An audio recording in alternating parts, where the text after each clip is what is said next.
नमस्कार, स्वागत है आपका फील्ड स्टडी मंत्र यूट्यूब चैनल पर। तो साथियों, जितने लोगों ने यूपी टेट परीक्षा दी थी, जो पास हो गए उनका तो कोई दिक्कत नहीं है, लेकिन जो फेल हो गए छात्र, उनके लिए 1-2 नंबर से या 3 नंबर से जो फेल हुए थे उनके लिए समस्या हो गई थी। यूपी टेट का जो प्रथम पेपर था, फर्स्ट वाला, उसमें 8 प्रश्नों पर कोर्ट में याचिका डल गई है। ठीक है, मैंने उस दिन भी बताया था, मैंने 7 प्रश्न बताए थे, अब 8 प्रश्न, 1 प्रश्न और बढ़ गया है, उस पर याचिका पड़ गई है। अब ये देखेंगे कि कौन कौन से वो 8 प्रश्न हैं जिन पर याचिका पड़ी है। ठीक है साथियों, सारे प्रश्न बताता हूँ मैं आपको। 8 जो प्रश्न हैं जिन पर याचिका डली गई है कोर्ट में, और ये कहा गया है कि ये प्रश्न पिछली बार 2017 में सही थे, इस बार ये गलत क्यों माने गए हैं। ठीक है, तो आओ बात करते हैं इनके कुछ प्रश्नों के बारे में। देखो साथियों, एक प्रश्न ये था, ये प्रश्न था कि निम्नलिखित में ग्रंथियों के आधार पर व्यक्तित्व के विभिन्न प्रकारों की चर्चा किसने की है। तो ये पिछली बार 2017 में इस प्रश्न को कॉमन अंक दिया गया था। ठीक है, 2017 में, लेकिन इस बार इसका आंसर कुछ और ही माना गया। ठीक है, इसलिए इस पे भी तुम्हारा क्या पड़ी है, याचिका पड़ी है इस प्रश्न पे। दूसरा प्रश्न देखते हैं। देखो ये वाला प्रश्न, इस वाले प्रश्न पर 2017 में सुजनन शास्त्र के पिता के नाम से कौन जाना जाता है। तो एक तो ये गॉल्टन और एक क्रो एंड क्रो, ये दोनों पे ही, मतलब 2 और 3 जिसने भी सही किए होंगे दोनों पे, मतलब 2 और 3 के लिए आंसर दिया जाना चाहिए। पिछली बार 2017 में दिया गया था इसी प्रकार से। अगला क्वेश्चन देखते हैं। अगला प्रश्न ये है, देखो क्या है। ये प्रश्न मैंने उसमें नहीं बताया था, लेकिन ये अधिगम हेतु तो निम्न में सर्वाधिक आवश्यक क्या है। तो अधिगम में सर्वाधिक आवश्यक है ये रुचि और अप्रेड़ा। इसमें भी 2 और 3, 2017 में भी यही माना गया था, 2 और 3। तो इस पर एक बार फिर से याचिका पड़ गई है। अगला देखो, ये टोटल 8 प्रश्न है। अब देखो ये वाला प्रश्न क्या है, शैशव काल का समय। इसने अभी जो माना था जन्म से 6 वर्ष उत्तर आया था, लेकिन जन्म से 2 वर्ष भी होता है। तो 1 और 2 के लिए, जिसने 1 और 2 किए हों, दोनों के लिए उत्तर मिलना चाहिए, इसके लिए याचिका पड़ी है। अगला प्रश्न देखो, अगला प्रश्न ये है, मानसिक उद्दोलन प्रतिमान का प्रयोग निम्न में से किसके शिक्षण हेतु किया जाता है।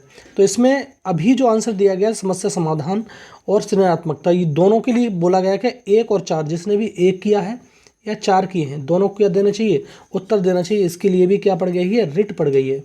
अगला प्रश्न देखो, अगला प्रश्न है ये देखो, पिछली बार इस पे आँख की किरकिरी होना जो मुहावरा है, इसका अर्थ क्या होता है। इस पे पिछली बार इसका प्रश्न उत्तर मिला था कष्टदायक होने पे, अप्रिय होने पे, दोनों पे, 1 और 3 पे। लेकिन इस बार सिर्फ और सिर्फ जो उत्तर दिया है वो लगा है अप्रिय होने पे। ठीक है, तो ये भी इसमें गलत है, इस पे भी याचिका पड़ चुकी है। अगला प्रश्न देखो, अगला प्रश्न ये है, लखनऊ समझौता 1916 किन 2 के मध्य हुआ था।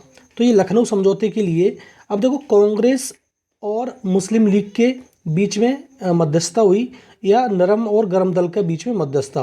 तो इन दोनों पे भी क्या 3 और 4 पे ये रिट पड़ चुकी है कि इस पे भी क्या दोनों जो प्रश्न, जिसने भी दोनों उत्तर दिए हैं उनको नंबर दिया जाना चाहिए। अगला प्रश्न देखो, और ये लास्ट प्रश्न है।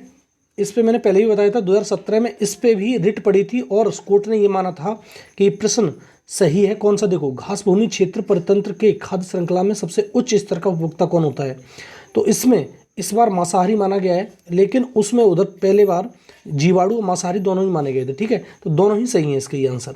ठीक है, तो साथियों ये प्रश्न थे 8 प्रश्न, पहले मैं 7 प्रश्न बताए थे, अब 8 प्रश्न हो गए हैं।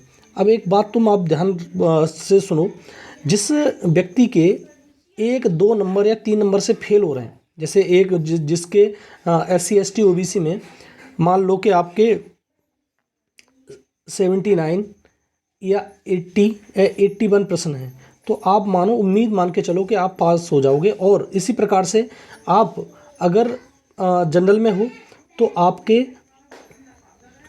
89 या 88 प्रश्न हैं, तो आप मान के चलो आप पास हो जाओगे। इसमें इतना 1-2 प्रश्न, 2-3 प्रश्न, 2 या 3 नंबर तो आपको कॉमन मिलेंगे ही मिलेंगे, ये मान के चलो आप। इसमें कोई दो राय नहीं है। जब भी कोर्ट में केस जाता है तो इस प्रकार के प्रश्नों में बदलाव जरूर होता है। अब 3 प्रश्न तो पिछली बार वाले ही हैं, 4 प्रश्न तो पिछली बार 2017 में जिस पे कॉमन मिला था, इस बार कॉमन नहीं मिला। तो इसमें ये मान लो को तब्दीली तो होनी है। अगर ये कोर्ट में जाता है तो तब्दीली होगी। क्योंकि बच्चे इसके पीछे क्यों लगे हुए हैं, उसका कारण बता देता हूँ मैं। इसका कारण सिर्फ एक है कि अगर 2000 इस अभी जो प्राथमिक की भर्ती आ गई, तो नया यूपी टेट तो होगा नहीं, नया यूपी टेट नहीं होगा, तो इस वाले यूपी टेट में अगर उनको नंबर मिल गए तो वो उस कुछ कर सकते हैं। ठीक है साथियों, इसी चक्कर में बच्चे लगे पड़े हैं कि हम पास हो जाएं इसमें, क्योंकि वैकेंसी अभी तो फिलहाल वैकेंसी का कोई वो नहीं है, लेकिन वैकेंसी 4 या 5 महीनों के बीच में आ सकती है कभी भी। ठीक है साथियों, तो ये मैंने बता दिया आपको। 8 प्रश्न हैं, 8 प्रश्न आप देख लीजिए आपने कौन कौन से उत्तर लगाए हुए हैं, इनके 2-2 आंसर माने गए। ठीक है साथियों, तो अभी कोर्ट में केस है, अब देखते हैं कोर्ट क्या कहता है इस पर। धन्यवाद साथियों।